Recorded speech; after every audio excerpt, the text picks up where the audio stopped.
Hey guys, Brian here in the shop. So today we are going to do some layout and we're going to start chopping the mortise for, I guess you call it a mortise, but it'll be for the bed of our iron, and we may get to the mouth. I'm not sure, we'll see. So first, I'm gonna bring you guys in close, and where'd my pencil go? I already went ahead and did the layout off camera. I'll go ahead and go through it all pretty quickly and just kind of show you what I did. So I use this as a template, obviously, but I bring you in close and you can see I use my marking knife, and we've got this area right here laid out. This is a pencil mark, I didn't go past my line, but I didn't put a line here on the back because we'll probably start shaving down pretty close to this line. Since we've got this sweep, kind of how it's rounded, we'll be at the edge right here, and then there'll be kind of a little ledge right here. But basically what I did was, first I found the center, and I drew my center line on, and then I started taking measurements off of the other plane, and I just started transferring my measurements onto here. Luckily, this piece was very square, and I believe it was Craftsman made. It's made out of cherry for one, so that wouldn't have been a production plane made out of cherry. It probably would have been beech or possibly white oak. But yeah, so anyways, luckily the guy that made it, or woman possibly, he used lots of round numbers. The mortise right here is 1.5 inches in on both sides to this edge. I went ahead and just measured it for the same iron because I started this video thinking I had some irons laying around, and I do, but none of them were in very good shape. And so I'm just gonna make it to this iron, and then once I find a good one, I'll use it. And if I have to trim a little off the side or something, I'll do that. But we got that fitted up. And then this plane has a pretty steep bed on it. It's, instead of, all bench planes are usually right at 45, 46, 47, somewhere around there. Excuse me. This one right here, it's at more of a 35-degree angle. And so I went ahead and made this one a 45-degree angle. And how I did that was I came over here and I figured out at that angle where my, First, I extended a line from the back of the bed to the end of my board. Then I took my square and I used the 45-degree side, and I put it on the edge of the board to where the end of my square lined up with the back of the bed.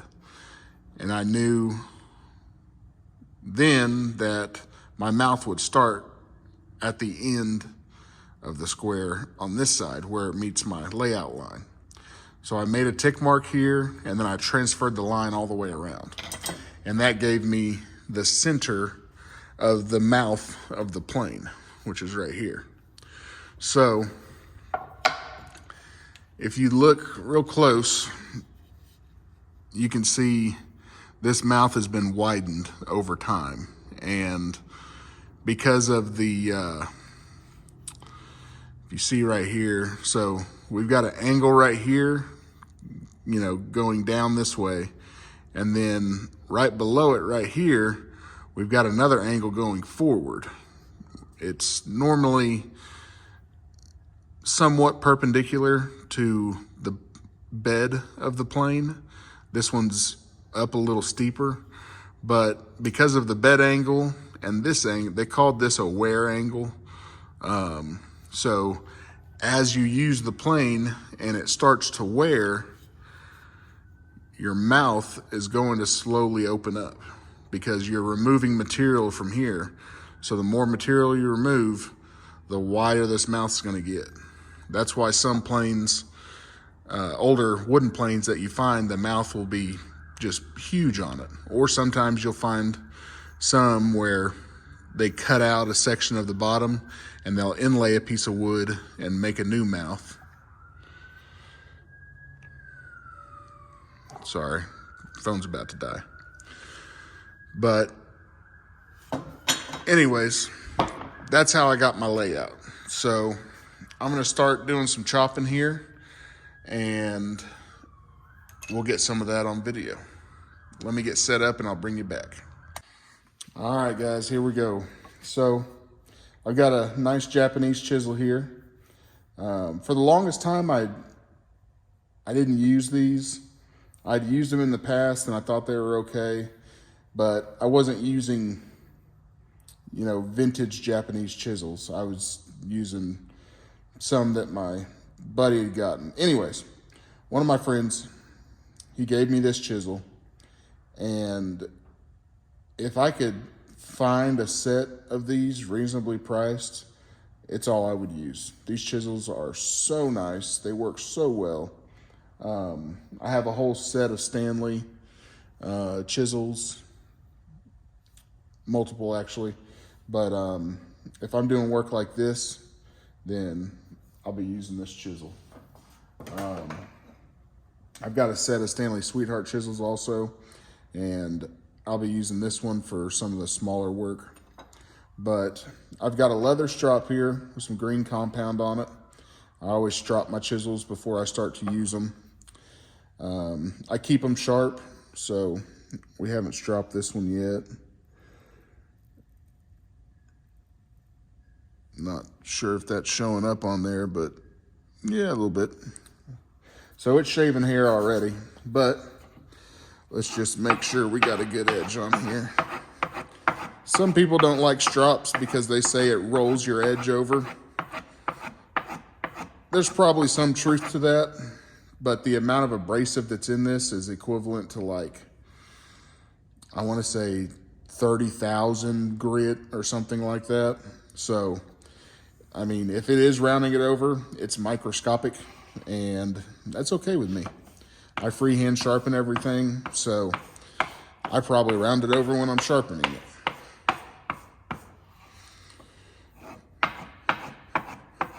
All right. So basically the way I'll start out, I'm not going to go put the chisel into my layout line. I'm going to put it basically right up next to it, but not in it. And I will start chopping out the outline first. The reason you do that is because of the shape of the chisel. Actually, it's a good opportunity to show you. So let's see if we can zoom into one of my layout lines here. So we see that center line. See this main center line right here.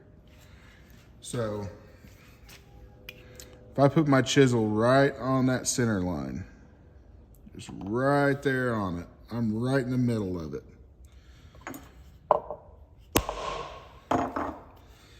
I hit one time. Okay. Now, if you look at that, you can see, gosh, that line is just behind that line. I'm sorry. The mark is just behind the line. So what happens is, this is basically a wedge that's sharpened. Very, very, very sharp. But anytime you hit it with any force, it's gonna push the chisel back because of this wedge shape. So that's why we don't go straight into our layout lines. We wanna work towards them.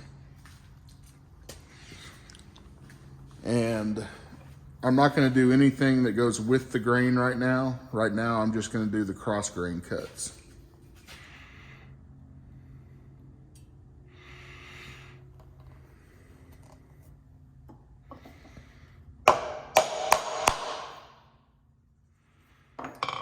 See, even that,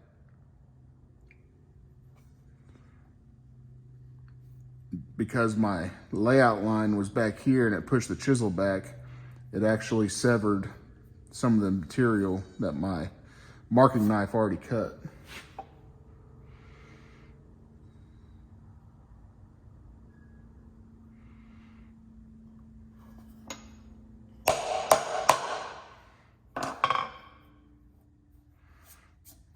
Same thing happened.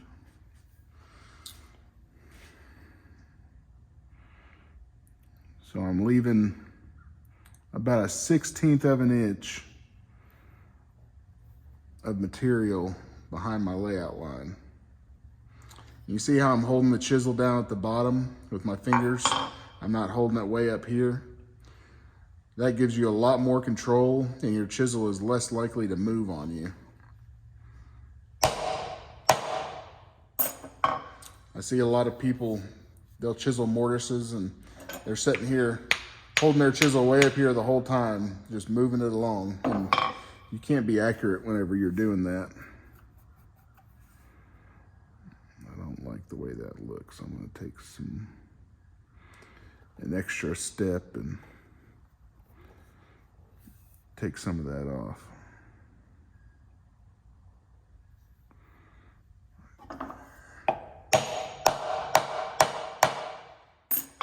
There we go, that's better. And it's okay if we go past our line here because all this is getting removed anyways. Keeps wanting to slide into my layout line. There we go.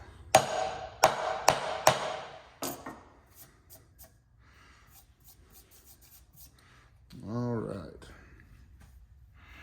Now we got these sides right here.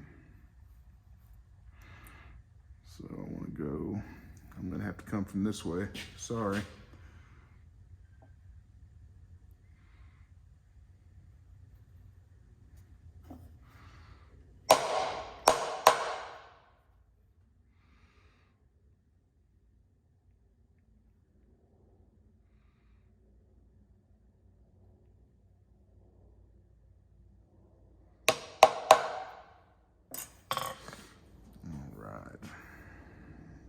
This side.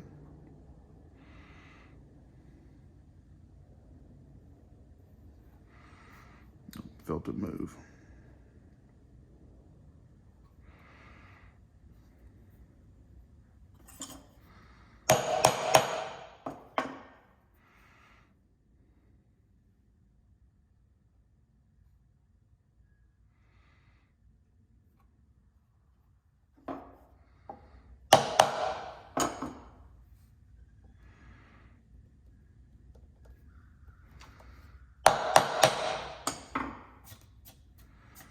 There we go. Okay.